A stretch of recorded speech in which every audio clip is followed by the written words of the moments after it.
Hi friends, இந்த Sunday எங்கள் வீட்டில் சூப்பராக சிம்பிளான ஒரு மத்தி மீன் குழம்பு செஞ்சுருந்தேன்.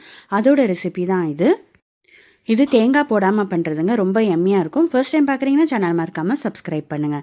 இப்போ ஒரு நார்மல் கடாயில் இது நான் மண்சட்டியில் தான் பண்ணுறேன். 1 டீஸ்பூன் அளவுக்கு தனியா எடுத்துக்கலாம். அதை நல்லா நம்ம வறுத்துக்க போகிறோம்.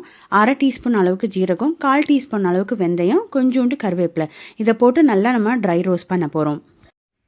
கடாய் ரொம்ப நாளுக்கு அதுக்கப்புறம் நான் யூஸ் பண்ணுறேன்றதுனால கொஞ்சம் எண்ணெய் தடவி வச்சுருந்தேன். ஸோ நீங்களும் அதே மாதிரி ரொம்ப காய விட்டு உடனே அடுப்பில் வச்சிங்கன்னா விரிசல் விட்டுரும். அப்போ நம்ம யூஸ் பண்ணும்போது கொஞ்சம் நேரத்துக்கு முன்னாடி எண்ணெய் போட்டு கொஞ்சம் லேசாக சூடு பண்ணி வச்சுருந்தீங்கன்னா உங்களுக்கு யூஸ் பண்ணுறப்போ நல்லாயிருக்கும். நல்லமா பொன்னிறமாக வறுத்ததுக்கப்புறம் எடுத்து அரைச்சிடலாம், பவுடராக போட்டுக்கலாம். இப்போ நான் கடலை எண்ணெய்லாம் யூஸ் பண்ணியிருக்கேன். கடலை எண்ணெய் 2லேருந்து 3 டேபிள் ஸ்பூன் விட்டு கடுகு போட்டு கடுகு வெடித்த உடனே கடுகு வெடித்ததும் வெங்காயம் சேர்த்துக்கலாங்க. 2 மீடியம் சைஸ் வெங்காயம் நான் இதில் சேர்த்துருக்கேன், பொடியாக நறுக்கி. ஒரு பச்சை மிளகாய் நல்லா இந்த மாதிரி கீரி போட்டிருக்கேங்க. சீரகம் நான் சேர்க்கல, ஏன்னா நம்ம அது ஏற்கனவே நம்ம பொடியாக்கிறதுக்கு வச்சுருக்கோம் இல்லையா. இப்போ சிம்மில் வச்சுட்டு நல்லா வதக்கி எடுத்துக்கலாம். ஒரு 4 பல்லு பூண்டு இடித்து சேர்த்துக்கோங்க, நல்ல வாசனையாக இருக்கும். ஒரு கொத்து கருவேப்பிலை சேர்த்துக்கோங்க. கருவேப்பிலை ஃப்ரெஷ்ஷாக இருந்ததுன்னா நல்ல வாசமாக இருக்கும் வதக்கும்போது. இப்போ 1/4 டீஸ்பூன் மஞ்சள் தூள் சேர்த்துக்கலாங்க. 1லேருந்து 1.5 டேபிள் ஸ்பூன் மிளகாத்தூள் சேர்த்துக்கலாம். உங்களுக்கு காரம் ஜாஸ்தியாக வேணும்னா கொஞ்சம் எக்ஸ்ட்ராவாக சேர்த்துக்கோங்க. தனியா ஒரு டீஸ்பூன் சேர்த்துக்கோங்க. உப்பு தேவையான அளவுனா நான் 1 டீஸ்பூன் அளவுக்கு நான் சேர்த்துருக்கேன். அடுப்பு சிம்மில் இருக்கட்டும். நல்லா வதக்கின அப்புறம் 2 மீடியம் சைஸ் தக்காளி நல்லா பேஸ்ட் பண்ணி வச்சுருக்கேன். அது இதில் நம்ம சேர்த்துக்க போகிறோம். இதுக்கு தனியாக குழம்பு மிளகாத்தூள்லாம் சேர்க்க வேண்டாங்க. தக்காளி சேர்த்ததுமே பார்த்தீங்கன்னா எனக்கு கொஞ்சம் நல்லா திக்காயிடுச்சு.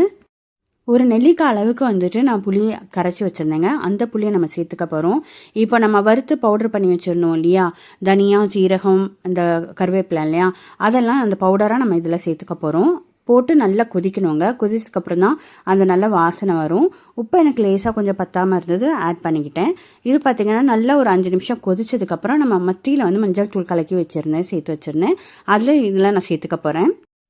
இந்த அளவு வெங்காயம் தக்காளி மசாலுக்கு பார்த்தீங்கன்னா ஒரு 4லேருந்து 5 மீன் வரைக்கும் போடலாங்க. உங்களுக்கு குவான்டிட்டி ஜாஸ்தியாக வேணும்னா வெங்காயமும் தக்காளியும் ஜாஸ்தி பண்ணிக்கோங்க. நல்லா கொதிச்சு எண்ணெய் பிரிஞ்சதுக்கப்புறம் நல்லா ஃப்ரெஷ் கொத்தமல்லி கருவேப்பிலை சேர்த்துக்கோங்க. சூப்பராக எம்மியாக ரொம்ப சிம்பிளாக ஒரு மத்தி குழம்பு. இது கொஞ்சம் தண்ணியாக தான் இருக்கும். இதை நம்ம குழம்பு மிளகாத்தூள்லாம் போடாததுனால நல்லா உங்களுக்கு இந்த மாதிரி தான் இருக்கும். இந்த கன்சிஸ்டன்சி பார்த்திங்கனாலே நல்லா தெரியும். நல்லா பிசைஞ்சு சாப்பிட்றதுக்கு சூப்பராக இருக்கும். காரம் இது எந்த கலர் பொடியும் சேர்க்கலைங்க. நம்ம வீட்டிலே அரைச்ச மிளகாத்தூள்ன்றதுனால நல்லா உங்களுக்கு கலர் எடுத்து கொடுக்குது. ட்ரை பண்ணி பார்த்துட்டு எப்படி இருந்தது சொல்லுங்கள். ஃபர்ஸ்ட் டைம் நீங்கள் பார்க்குறீங்கன்னா சேனலை மறக்காமல் சப்ஸ்கிரைப் பண்ணி சப்போர்ட் பண்ணுங்கள். நெக்ஸ்ட் வீடியோவில் மீட் பண்ணுறேங்க. அது வரைக்கும்.